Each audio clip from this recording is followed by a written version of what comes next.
Mtazamaji wa Inland TV na msikilizaji wa Inland FM Radio, hongera kwa kuwa sehemu sahihi kwa kuchagua kutusikiliza kupitia 93.3 Inland FM Radio Mwanza, lakini pia asante kwa kuchagua kututazama kupitia Inland TV kwenye kisimbuzi cha Azam kwenye other channels namba 8. Unatupata vizuri sana. Langu jina ni Kadashi, kijana wa mzee Ruben Kadashi. Niko na ndugu yangu mpiga picha wangu Njosa the Great. Sote kwa pamoja tumetembelea ofisi ya askofu wa Dayosisi ya Shinyanga, ambaye pia ndiye makamo wa askofu mkuu wa Africa Inland Church Tanzania, kupata nafasi ya kuweza kuzungumza naye mambo kadha wa kadha ambayo inaendelea hapa kwenye dayosisi, lakini pia uwepo wa Inland Television kwa wakati wakazi wa Shinyanga binafsi wao wameupokeaje, na vitu vingi ambavyo tutapata nafasi ya kuendelea kuwa pamoja nawe. Endelea kurambaza nasi mwanzo wa mazungumzo nao mpaka pale ambapo tutafika Kaditama. Endelea kuenjoy na Inland TV pamoja na Inland FM Radio. Baba Askofu, Bwana Yesu asifiwe. Hongera kwa wakati mzuri na hongera kwa siku njema ambayo umekuwa nayo. Mungu ni mwema, tumeanza mwaka na sasa tuko kwenye mwezi wa pili. Kwa ujumla tunamuona Mungu pamoja na wakati mwingine maeneo mengine hayana hali nzuri ya hewa, lakini Mungu bado ni mwema. Tunamuomba tupatie mvua. Ndio. Katika miezi hii ili watu waweze kunufaika na shughuli za kilimo. Nimepata nafasi ya kuja hapa ofisini kwako mara kadhaa, na ujio wetu mara nyingi ulikuwa kwa njia ya radio, maanake mahojiano ya njia ya sauti. Leo tumekutembelea ofisini kwako kwa mahojiano ya njia zote mbili, mahojiano ya njia ya sauti na mahojiano ya njia ya picha. Maanake tayari sisi kama African Inland Church Tanzania tumepiga hatua, tunayo television yetu ambayo wanatutazama. Binafsi hatua hizo umezipokeaje? Katika ulimwengu ambao tunao, kisikia mtu kapanda kwenye nafasi kama hii ya kiteknolojia, kila mtu anayependa maendeleo lazima ashangilie. Kwa hiyo binafsi mimi nimekuwa nikimtukuza Mungu sana kwa nafasi hii ambayo Mungu ametupa kanisa letu, lakini naamini hata na wadau wengine wote ambao wanampenda Mungu na wanapenda maendeleo katika ulimwengu wa sasa hivi watakuwa pia wanashangilia pamoja na sisi, mtukuza Mungu pamoja na sisi. Ndio. Kwenye uwepo wa TV, natamani pia nizungumze kwako kama askofu na kiongozi wa diocese kwa upande huu wa Shinyanga.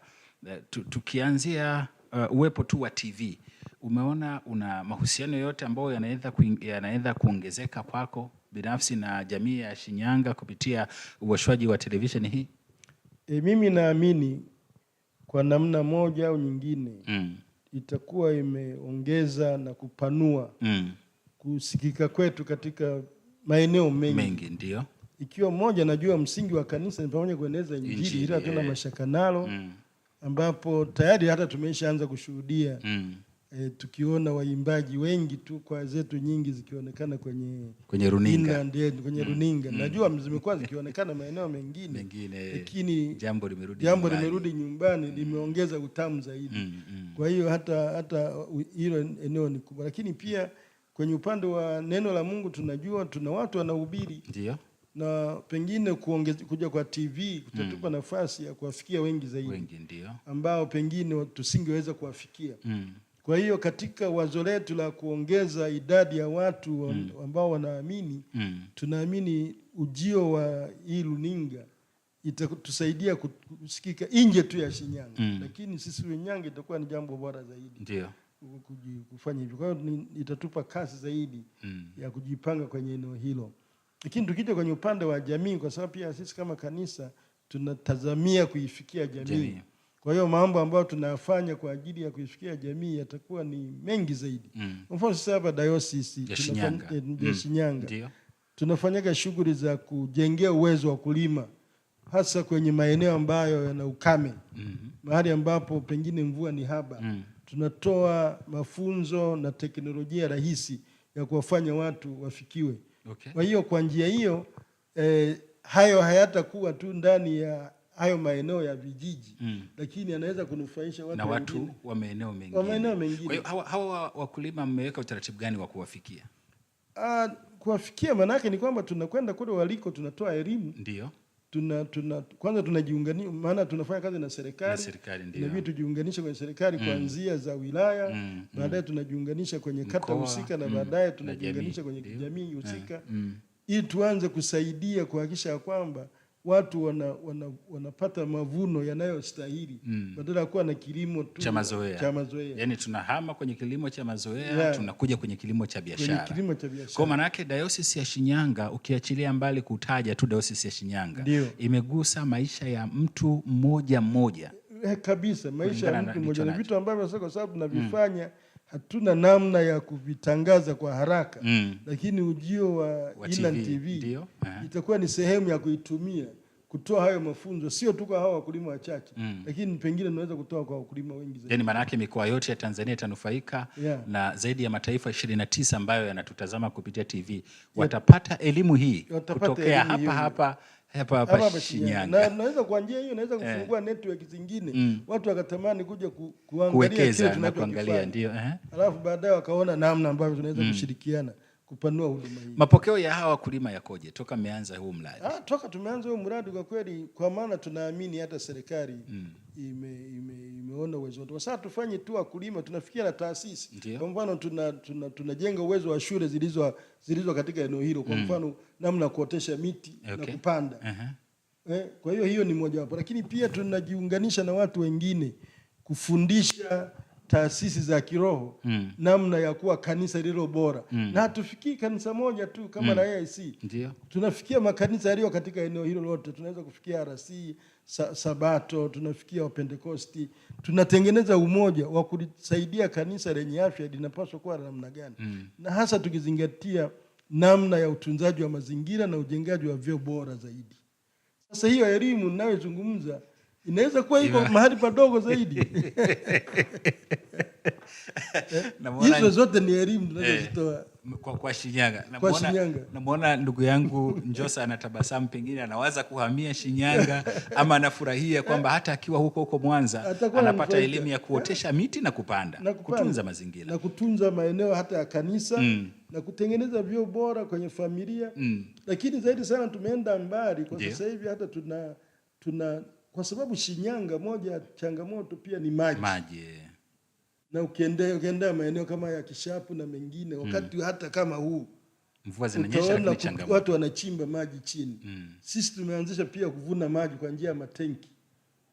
Kwa hiyo kama tunakuta ni mhitaji zaidi tunamjengea, anakuwa supported bure. Lakini kama tukikuta tunaisaidia kanisa ambayo tayari lina jengo la bati liweze kuvuna maji kwa njia rahisi zaidi. Ndio. Kwa hiyo pamoja na hizo namna ya kunawa baada ya kutoka kwenye vyoo na hivi kwenye makusanyiko ya kanisa. Lakini pia tunasaidia hiyo. Tunatoa hiyo elimu. Lakini pia tunatoa huo ujuzi na unafanywa na wananchi wenyewe. Baada ya kuwapa wanazidi kueneza. Tunaelimisha. So changamoto ya maji sio kwa Shinyanga peke yake. Sio kwa Shinyanga. Kwa hiyo watu wakiona hiyo mbinu ya uvunaji wa maji wanaweza pia kujifunza. Pengine hata tukapata namna bora ya kupanua huduma zetu kwenye maeneo ambako hatujafika. Lakini pia hata kwenye kilimo naona inaweza kawa tija ya moja kwa moja. Kwa sababu kuna maji ambayo mvua zinanyesha yanapotea tu moja kwa moja. Lakini kama tutakuwa na mkakati mzuri wa kuyavuna maji, una uwezo wa kuanzisha kilimo hata ukiwa nyumbani. Panda bustani yako kwa sababu una uhakika wa kuvuna maji. Mvua ikinyesha siku moja unakuwa na uhakika mzuri wa kuweza kuvuna maji. Kisha naomba mengine hata ukifika nyumbani kwangu hapo ninalo tenki tayari moja la mfano. Kama mfano. Na alafu na mimi wakati ambapo labda badala kuwa na gharama kubwa ya kumwagilia bustani zangu pale namwagilia pale. Ukifika nyumbani kwangu pale naotesha miti na tengeneza mazingira kwa kutumia maji hayo. Ndio. Sasa badala kuwa na gharama kubwa, kama inanyesha mvua basi unasitisha mambo ya maji ya bomba, unaanza kutumia maji ya kutoka ya mvua. Kwenye kurugenzi zilizoko ndani ya kanisa letu la Africa Inland Church Tanzania, ipo hiyo kurugenzi ambayo inahusika na masuala ya huduma za kijamii. Ndio. Ukiachilia mbali sekta hizo za kilimo, masuala ya mazingira na vitu vingine. Kwa dayosisi hii ya Shinyanga, sekta ya afya mmejipanga vipi? Mmeweka mikakati ipi ambayo mnaamini kupitia ama kuanzishwa kwa TV hii yetu ya AICT Inland TV itaenda kumnufaisha mtu mmoja mmoja kupitia yale ambayo mnayafanya kwenye sekta ya afya? Kwa neema ya Mungu huku Shinyanga katika kanisa la AIC tuna hospitali kubwa sana ya Korandoto. Ndio. Ambayo tunaweza kujivunia, iko tu kwenye manispaa hii na iko kwenye kiwango cha wanaita CDH, yani ina kiwango kikubwa. Kwa hiyo tunamshukuru Mungu kwamba kwa njia hiyo, lakini kwenye vijiji zaidi tunavyo vijiji mahali ambako ziko hizo zahanati tunazitumia. Tuko na zahanati ya Rubeho, tuko na huku sehemu za Buzinza huku tuna zahanati nyingine. Lakini tuko na Isengwa, kwa hiyo kanisa au diocese hatujarudi nyuma katika kuhusika kwenye shughuli hizo za kijamii kama utoaji wa huduma. Na tunashukuru kwamba kwenye huduma hizo serikali haijarudi nyuma. Inaweza kutunga mkono kwa kiasi kikubwa, kushirikiana nayo kutoa huduma za mama na mtoto maeneo mengi, kutoa chanjo zile zinazohitajika kwa haraka. Na tunaona zikitumika hizo centers za hospitali za zetu. Lakini hospitali yenyewe ya Korandoto hapa ni hospitali kubwa na najua ni miliki ya AICT. Na tunashukuru kwamba Mungu kwa sasa hivi imeboresha zaidi. Na najua kwenye mipango kazi ya kanisa letu tunajua tunataka kupandisha hadhi ya hiyo hospitali. Kwa hiyo tunaiombea pia. Kwa hiyo na huduma kwa mfano kama za macho kwenye ukanda huu wa Ziwa na maeneo mengine Korandoto inajulikana. Ndio. Watu wengi kama hata leo kama wananisikia wako mbali wana shida ya macho waje Korandoto. Tunajua kwa nyuma ilikuwa ikihusika na mambo ya ukoma na nini, lakini kwa sasa hivi hilo tatizo limeendelea kupungua au kuisha kabisa. Kwa hiyo tunamshukuru Mungu kwamba kanisa kwenye huduma hiyo haijarudi nyuma. Ndio. Na sisi kama diocese tunaendelea kumwomba Mungu kazi hizo kwa sababu huduma ya afya ni huduma muhimu. Najua sasa hivi Tanzania na juzi tulikuwa tunazindua hapa mkoani swala la bima kwa watu wote. Lizindua na mkuu wa mkoa hapa. Kwa hiyo bado ambapo sasa na hospitali zetu zitakuwa ni sehemu ya wadau muhimu wa kutoa huduma hizo kwa wananchi, kwa bima kwa wote. Na sio tu kutoa huduma lakini itakuwa sehemu ya kuelimishia. Na hii online TV itakuwa ni sehemu kubwa ya sisi viongozi wa kanisa kutoa elimu hiyo ambayo serikali inaijengea msingi. Na imeshaazimiwa na imepitishwa. Kwa hiyo bado tunajua sisi kama AIC kutokana na vituo vya afya na hiyo hospitali zetu tutakuwa wadau muhimu wa utoaji huduma kwa hiyo kwa bima kwa wote. Sawa. Kwenye kanisa lina ile mikakati ya muda mfupi na mikakati ya muda mrefu. Ndio. Miongoni mwa mikakati ya muda mrefu ambayo kanisa limeweka msingi mkubwa kabisa kwamba liwe kanisa lenye uongozi imara na utawala ulio bora kufikia 2030. Ninyi mnaweza mkawa msingi huu mmeuchukua na mnautumia vizuri. Sasa kupitia Inland TV watu wa Shinyanga wataenda kunufaika vipi na huu mkakati ulio ndani ya kanisa walau kuweza kuwasaidia, kwa sababu kizungumzia masuala ya uongozi, masuala ya utawala bora hayako tu ndani ya kanisa. Yanaanzia kwenye familia, jamii mpaka kwenye ngazi ya kitaifa na ulimwengu kiujumla. Tunachotarajia ni kwamba kwa sababu kanisa limeshaweka hilo lengo la kuimarisha uongozi na utawala bora, njia moja ambayo tunajua ni pamoja na kufanya mafunzo. Kwa hiyo na sisi tu kama online TV au FM atakuwa mzalendo zaidi. Atatufikia tarehe 24 tunaanza mafunzo hayo, na kwa sababu hiyo tunaamini watu wengi wanaweza kunufaika. Tarehe 24 ya mwezi wa pili huu. Tunatoa semina kwa wachungaji karibu nadhani watakuwa 100 au 200 hivi kwa kanda ya Shinyanga hapa. Kwa hiyo na tunategemea ku network na nyinyi makao makuu kwenye jukumu hili. Kwa hiyo tunapotoa mafunzo yale na kama tuna vyombo kama hivi TV, FM, kuna wengi watakuwa wanasikiliza na kutazama. Kwa hiyo haya mafunzo hayatagusa tu wachungaji hao 200. Itakuwa imegusa na wengine. Na pengine tukiwahamasisha waumini wetu wakawa wanasikiliza kipindi hicho, watakuwa wananufaika wakiwa nyumbani. Kwa sababu swala la utawala bora au uongozi imara linaanzia nyumbani kwa mtu. Na unaelewa sasa hivi wakati tunazungumzia mmonyoko wa maadili, tunazungumzia wakati mwingine familia ambazo zimekosa uimara, tunazungumzia vitu vingine kama hivyo. Mafunzo haya yanaweza kumsaidia mtu akiwa nyumbani. Kwa maana hata wachungaji hawa 200 tutawarahisishia kazi sana, ambao wangeipeleka kwenye jamii sana. Ni anafikisha watakuwa akienda, lakini watakuwa akiongezea kwamba tuliwasikia. Ndio. Tuliwasikia. Hiyo pia inaleta chachu ya kuona kwamba unaelimisha. Kwa nini askofu mmewaza hii kuwafikishia wachungaji? Kwa sababu mabadiliko yanajengwa na kujijengea uwezo. Kwa hiyo tunapokuwa tunasema tutakuwa na uongozi imara na utawala bora, hautatokea tu kama kiini macho. Lazima watu wajengee uwezo kwenye mazingira wanaoyahudumia. Unajua ulimwengu unabadilika. Mbinu ambazo ulizitumia miaka 10 iliyopita sio mbinu za sasa. Kwa hiyo na sisi tunajaribu kutumia hizo mbinu kuwajengea uwezo, kwa sababu namna kuihudumia aidha kanisa au kuihudumia jamii au taasisi inahitaji watu mahiri leo ambao wanajengewa uwezo wa mbinu na mifumo ya kuendesha taasisi. Ndio. Kwenye ninatamani pia kuzungumza nawe mengi, na tutakuwa pia na mwendelezo wa kuja hapa kuyafahamu na kuyadadavua mengi ambayo yaliyoko ndani ya dayosisi yetu hii ya Shinyanga. Kuna idara ya vijana, idara ya wanawake, idara ya watoto, idara ya injili na misheni. Huko kote pia tunatamani kufika. Kwa faida ya mtu ambaye anakutazama na kukusikiliza, jiografia ya eneo lako la kiutawala, maana yake ya kiuongozi, kuzungumzia dayosisi yetu hii ya Shinyanga, inachukua maeneo gani? Mkoa wa Shinyanga kikanisa umebaki kuitwa dayosisi ya Shinyanga, lakini kwa kawaida tunafikia mkoa wa Simiyu tukiondoa wilaya moja ya Busega. Lakini maeneo mengine watu tunaenda mpaka Meatu, tunaenda Itilima, tunakuja kote Kubariadi. Kwa hiyo Maswa. Lakini tukitoka hapo tunakuja mkoa wa Shinyanga huu ambao tuko hapa Shinyanga mjini, Shinyanga vijijini. Tunaenda baadaye tunafika Kahama ambao pia na halmashauri za Ushetu, Msarara. Tunafika kote kule. Kwa hiyo ni eneo kubakini, tunavuka vile vile kwa sababu tulibaki kanisa kwenye mipaka ya Shinyanga ya zamani. Ndiyo. Tunaenda mpaka Mbogwe na Bukombe. Hizo zote ni wilaya za Geita. Lakini tunafika kwenye mwanzo kabisa wa mkoa wa Biharamulo. Ndio.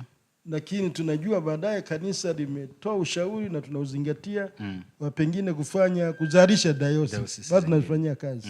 Dayosisi pendekezo ya Kahama, dayosisi nyingine huku Simiyu.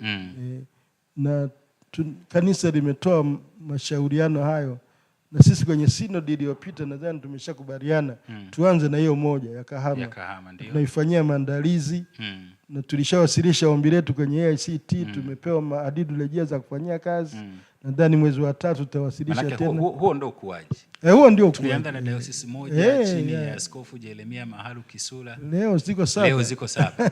Watu wengine wanazungumzia dayosisi ya Geita kwa upande wa Kagera. Kuongeza dayosisi nyingine. Bado Tabora anazungumzia Katavi Mpanda huko Sumbawanga. Huko ndio kukua na kuenea. Najua inahitaji maandalizi na ni gharama, lakini kwa ujumla ukija kutazama ukianzia pale kwa Jeremia Mahalu Kisula kuja Nyagwaswa na mpaka leo, kama tungebaki kuwa na askofu moja tusingepanuka hivi tulivyo. Lakini ukija kukusanya leo rasilimali zote za AIC kwa dayosisi 7 zote tuko mbali. Hata zingine ambazo zilizaliwa wakati wangu kama dayosisi ya Mara na Ukerewe ilikuwa dayosisi ambayo ni ndogo sana, ikianza na pastoreti 12. Kitu ambacho ni dayosisi ambayo mpaka maeneo yanaitwa Machochwe ndani kabisa na unapeleka injili. Visiwa hapo tushawahi kufanya survey kama visiwa zaidi ya upande ule wa Mara tuna Ukerewe huko zaidi ya visiwa 48. Kule kuna watu wengi sana wanahitaji injili. Lakini tukianzisha hii Inland TV na radio najua FM kule wanaweza kuwa wanasikiliza kwa uzuri zaidi. Na wanafikiwa njia nzuri ya kupanda makanisa na kuweka uinjilishaji. Ninaamini makamu wa askofu mkuu na askofu wa dayosisi ya Shinyanga kuna mengi ambayo tunaweza tukawa tunazungumza pamoja nawe. Lakini jambo moja ambalo nilitamani kufahamu kutokea kwako, moja yaliyoko kwenye mikakati ya kanisa ni kujenga uchumi imara. Nini wito wako sasa kwa wakazi wa Shinyanga, wa wafanyabiashara wa Shinyanga, waumini wa Shinyanga katika kuitumia Inland Television na Inland FM ili iweze kuwasaidia kujenga uchumi wao imara? Wanaosimamia mambo ya uchumi wanasema moja wapo ni kujitangaza. Yaani maana yake kutangaza huduma unayoifanya. Ili uweze, siku hizi ni rahisi sana. Unaweza kutangaza ukiwa hapa Shinyanga. Kwa hiyo maana yake ni kwamba fursa iliyopo kubwa sana kwa watu ambao wanafanya biashara, tukianza na waumini wetu, ni kutumia hivi vyombo kutangaza huduma walizonazo. Na sisi kanisa vile vile. Kwa sababu hata ibada tunaona mahali pengine watu wanatumia hizi vyombo, TV, wanatumia redio kutangaza tutakuwa na ibada ngapi, tutakuwa na semina hii na hii, tutafanya hiki na hiki. Kwa hiyo maana yake yuko ni sehemu mojawapo wanapopatikana wale watu wanachangia kwenye huduma zako za kiuchumi. Kabisa. Ni kanisa nadhani tunajua tumekuwa tukifanya kazi nyingi. Mwanza kwa mfano kule tunajaribu kuwekeza ile jengo kulijenga Inland House. Ili baadaye tusaidie kupata uchumi. Bwiru nimeona tayari apartment zimeshaisha. Kuna ambako watu wanaweza kulala, wanaweza kufanya kumbi. Bwiru sasa hivi askofu, watu wakiingia usiku unaweza kuhisi umefika Dubai. Sisi huku Shinyanga tunahimiza zaidi watu wafanye uwekezaji mzuri. Hata makanisa ambayo pengine yana maeneo mazuri yanaweza kufanya hizo kazi. Nimeona mfano kanisa la Kagongwa. Wamejenga zaidi ya vyumba 11 wamejenga vya biashara. Tuna kanisa kama ukifika kule Masumbwe, wanavuna pesa nyingi sana pale, wanaweza kusaidia kazi ya injili. Na pengine tutaziomba tu hata hizi biashara zetu za kanisa ziwe na kamchango hata kila wakati 1% wakipata. Unajua wanaweza kuwa wanatoa 1/10 lakini waweke na ziada ya kuchangia huduma za Inland TV. Na kuhakikishia mtangazaji, kama tukidhamiria kama kanisa, swala uchumi haitakuwa hofu tena kwenye kuendesha hizi na zitaleta faida kubwa sana kwa kanisa. Asante. Mimi askofu nikushukuru sana. Nikupe tu neno moja la kuzungumza na mtu ambaye amepata nafasi ya kutufuatilia kwenye mazungumzo yao kwa njia ya television na yule ambaye amepata nafasi ya kutufuatilia kwa njia ya radio. Nini ambacho unaweza kumwambia? Ninachotoa wito tu ni kwamba kutumia radio au TV ni sehemu ya kujifunza vitu vingi sana. Na mimi naomba kwamba nitoe wito kwa wadau wetu, tukianza na waumini wa kanisa hili. Watumie TV yetu tuliyokwisha kuizindua na tunaianzisha. Radio tayari nadhani imeshakuwa kwenye hizi kanda karibu zote, Tabora na tunaendelea huko juu.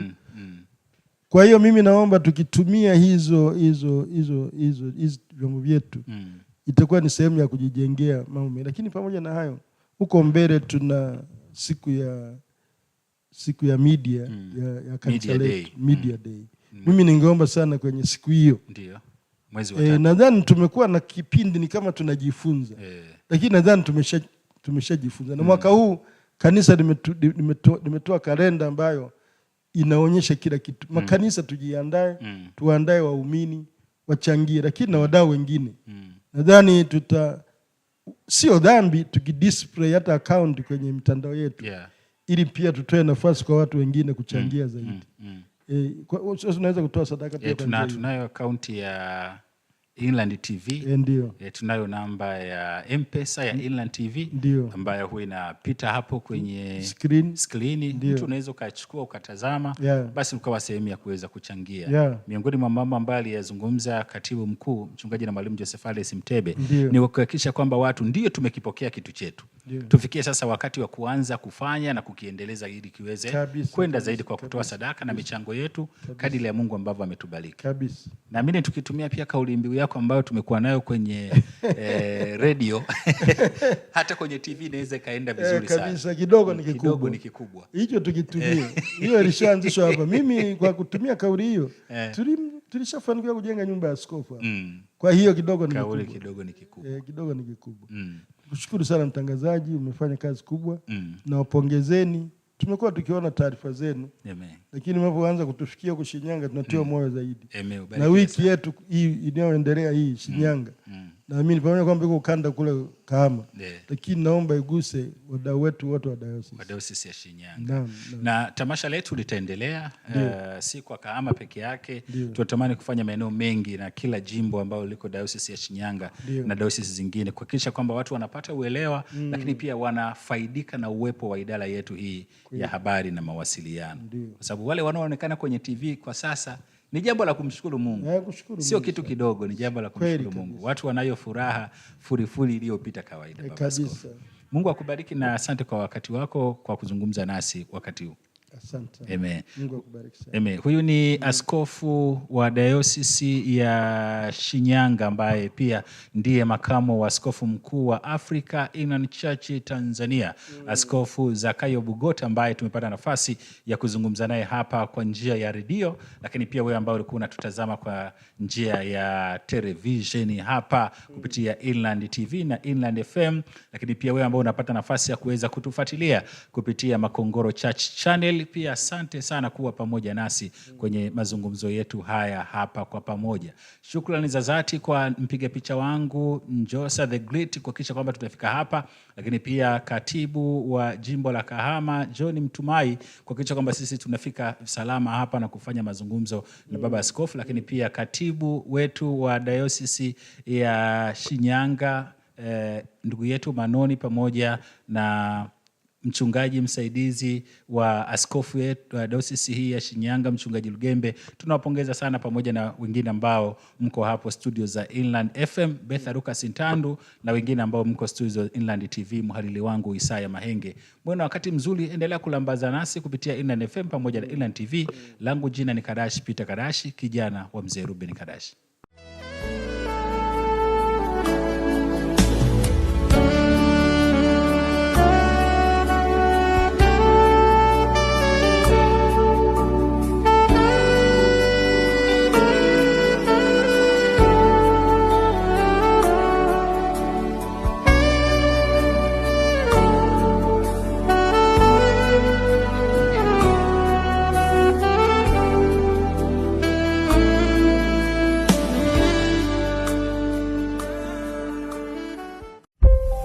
Unatazama Inland Television, TV ya kanisa la AICT.